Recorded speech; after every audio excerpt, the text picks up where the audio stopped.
Greetings, BookTube. I am contemplating a new series based on the fractured fairy tales from the Rocky and Bullwinkle show, if you'll remember that amazing cartoon that poked the noses of the Cold War hawks right in their little faces while posing as an innocent little cartoon for children. Okay, so going to give you a sample of what this might look like, and I'd love to hear from you if you'd like to see more of these. So the one that we're going to do today is from a GRIMMS story, but I can do Perrault stories, Arabian Nights, all different stories have been reimagined by the fractured fairy tales. Of course, these days we have constant reimagining of the myths, often from a feminist perspective, LGBT plus perspective, things of that nature, Circe, Medea, all that.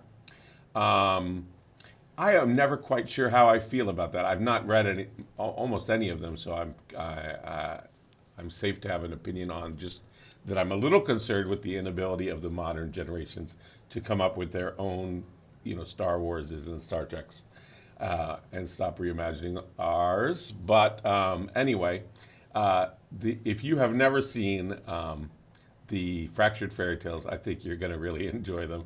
So if nothing else, this will point you to that. They're available for free on YouTube. So now today's Rumpelstiltskin is by Jack and Wilhelm Grimm. I'm going to read you the story. They're all super short, do a tiny bit of analysis, and then we'll get into the reimagining by the Fractured Fairy Tales. Once upon a time, there was a miller who was poor, but who had a beautiful daughter.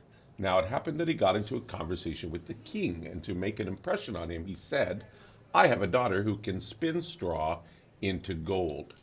So this myth is typed by the Arn Thompson Uther type 500 as guessing the helper's name. There are other typologies, notably the prop, whatchamacallit ones, the Russian ones. But if you notice that this actually begins with a rash vow, right? So the fathers make a rash vow that his daughter can spin straw into gold, which she cannot. And the king said to the miller, "This is an art that I really like. If your daughter is as skillful as you say, then bring her to my castle tomorrow and I will put her to the test." So we got the royal test motif right away. When the girl was brought to him, he led her into a room that was entirely filled with straw. Giving her a spinning wheel and a reel, he said, "Get to work now, spin all night, and if by morning you have not spun this straw into gold, then you will have to die." Then he himself locked the room, and she was there all alone. If this had been like a, I don't know, say like a Navajo story, probably the helpers would have been like tiny insects or something small that would come and do a great amount of work in numbers. But we're going to see that the helper who comes here is this really interesting character of Rumpelstiltskin, who's kind of a helper and kind of a menace, which is what I think makes this story really unique and interesting, and why I consider it more than a helper story. Rumpelstiltskin is almost as much of a devil's deal character as he is a helper. So suddenly the door opens and a little man stepped inside. "Good evening, Miss Miller. Why are you crying so?" Oh, sorry. The poor miller's daughter sat there and her life didn't know what to do. She had no idea how to spin straw into gold, and she became more afraid and began to cry. The little man stepped in. "Good evening, Mistress Miller. Why are you crying so?" "Oh," answered the girl, "I'm supposed to spin straw into gold, and I do not know how to do it." Of course, turning things into gold, this is the whole big alchemy myth behind it as well, right? The little man said, "Will you give me if I spin it for you?"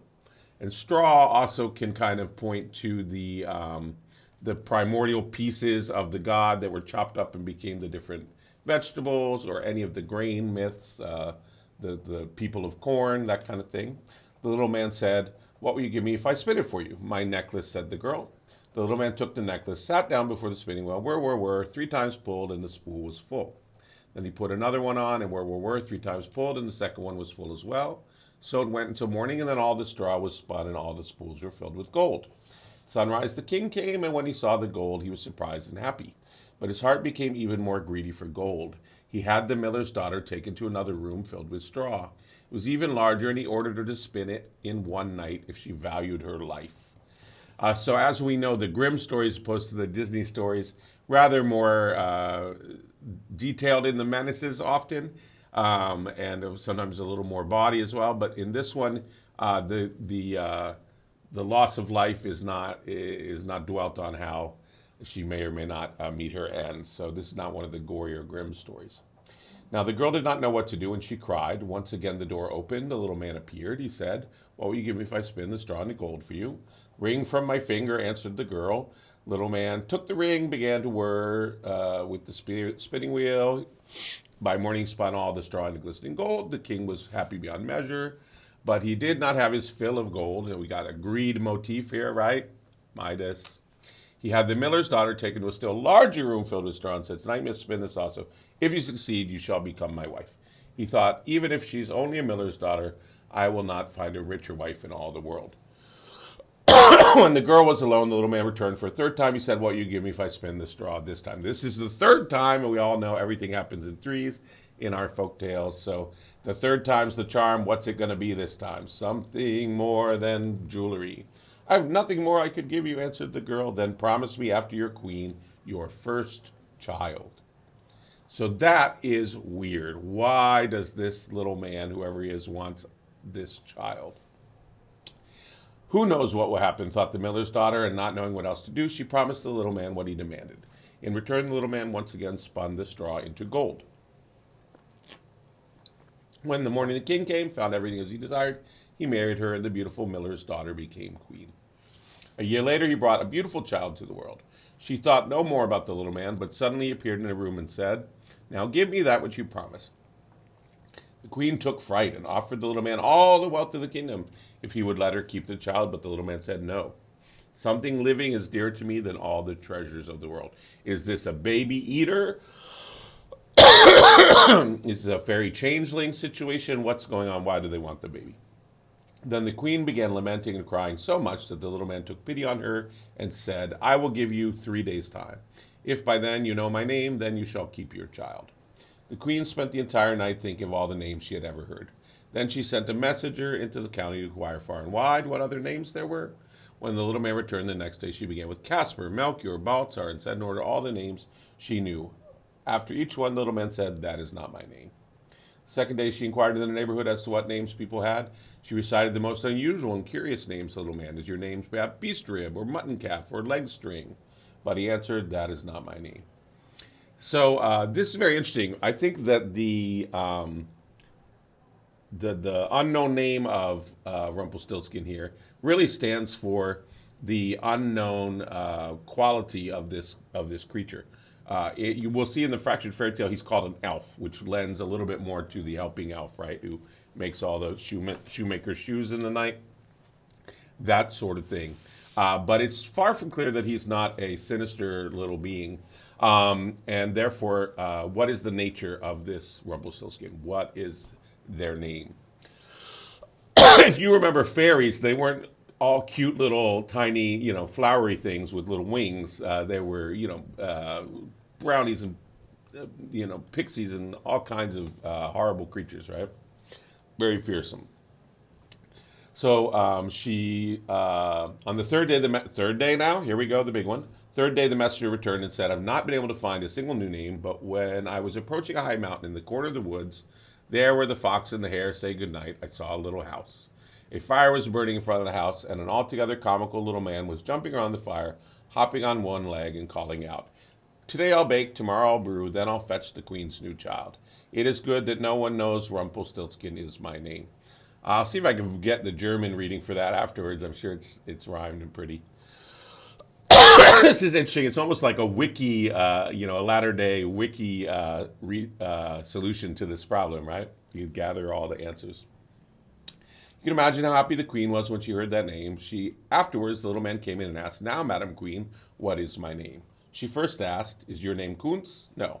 "Is your name Heinz?" "No." She's playing with him the way he played with her. And why did he play with her? Why did he offer her this chance at all? The child was already his. And now he pays the price for it. "Is your name perhaps Rumpelstiltskin?" "The devil told you that, the devil told you that," shouted the little man, and with anger he stomped his right foot so hard into the ground that he fell in up to the waist. Then with both hands he took hold of his left foot and ripped himself up the middle in two. Now we get to a grim ending that you would not see in a Disney movie. So we do know at the end here that he's not the devil, because he thinks the devil ratted him out. He's maybe some sort of creature of the earth. He stomps his foot in and goes down into the earth.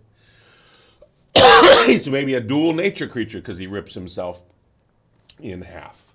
Let me find the German for you, see if I can find the German of that little song. And I'm not going to get into the whole name of Rumpelstiltskin because that would have been a whole other video. I can do it if you're interested, let me know. So I think this one here. The three versions of the tale. Where's the little song? Heute bak ich, morgen brauch ich, übermorgen hol ich der Frau Königin ihr Kind.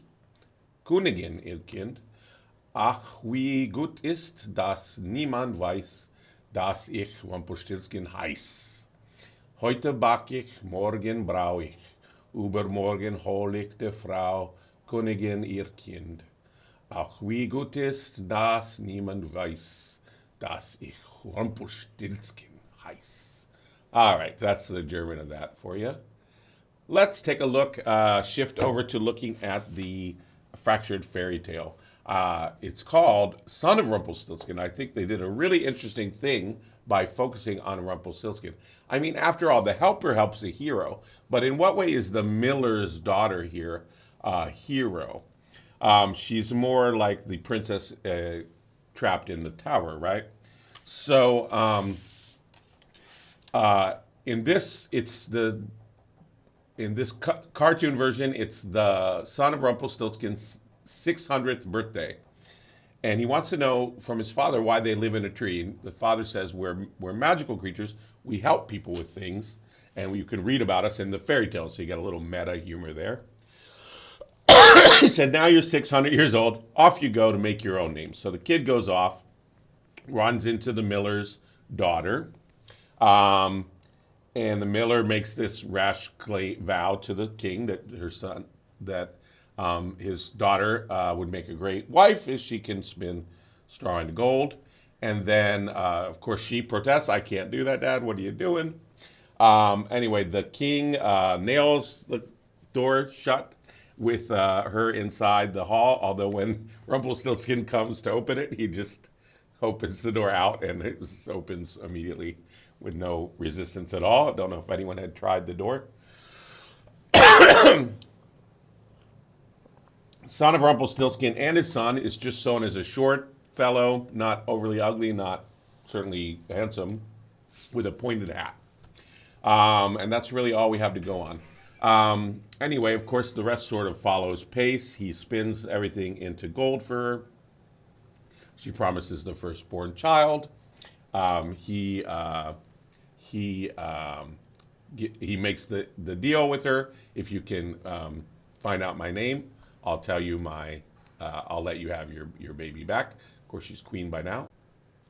Then what's really original about this story is that he realizes he doesn't know his name, right? He's son of Rumpelstiltskin. Although in the end his name is Rumpelstiltskin, so they share a name. But yes, for a Christian name or a family name, that's interesting. I didn't inquire too much into that. However, I do think it's interesting that he goes off in search of his own name. So now he's on a quest to discover himself. So this is a whole other stereotype, the search for the hero's name. And he asks various people, no one knows. In the cartoons, there are various like laborers and workers, and they all like run away from him. And then he goes to the wise man. It says wise man at work. And there's a sign, wise man at work. And he's down in a hole. And the wise man pops out. And he says, I don't know your name, but I know how you can find out your name. Can you guess the ingenious method? And this is very interesting because in the sequel that Fractured Fairy Tales does to this, Rumpelstiltskin Returns, also the male plays a big role. Because in that one, she keeps setting off for contests and she never wins, and she makes a deal to win. But in this one, the wise man says, why don't you get a mailbox? Someone will send you a letter. When you receive the letter, you'll know your name. Now, who sends this letter? Very interesting. And he finds out his name is Rumpelstiltskin. Now, what saves the baby. Now he knows his name. Shame. He's just shamed of his name. Too ashamed. He changes it to something, you know, John White or something like that, and goes back to his tree. He's so ashamed of his name that he doesn't even go back to claim the baby, which is his right. The prince, right? The prince. Um, so I think there's a lot in that because, like, the shame of your name, the shame of your own nature. Very, very interesting retelling of this story. So let me know if you enjoyed that. If you'd like to see me do other stories, suggest some of your favorite storytellers. I mentioned, for instance, Arabian Nights, which I'm reading now anyway, Perrault, all the great folktale, fairy tale storytellers. They do more fairy tales, but no, they do different types of tales in fractured fairy tales. They haven't done them all. Fractured Fairy Tales was a short segment included in a sort of zany variety show about a moose and a flying squirrel named Rocky and Bullwinkle. Check out that cartoon. Definitely look for the playlist on YouTube of the Fractured Fairy Tales, and so there you can see all the different ones that they have. Tell me which ones you would like for me to do. I enjoyed doing this a great deal, so hopefully you enjoyed doing it as well. There is a ton packed in to folk tales, fairy tales. You know, legends are longer, but these short tales, you know, pound for pound, word for word, they probably have as much content, you know, as almost anything except maybe certain kinds of poetry. All right, thank you for that, and let me know which ones you want me to do.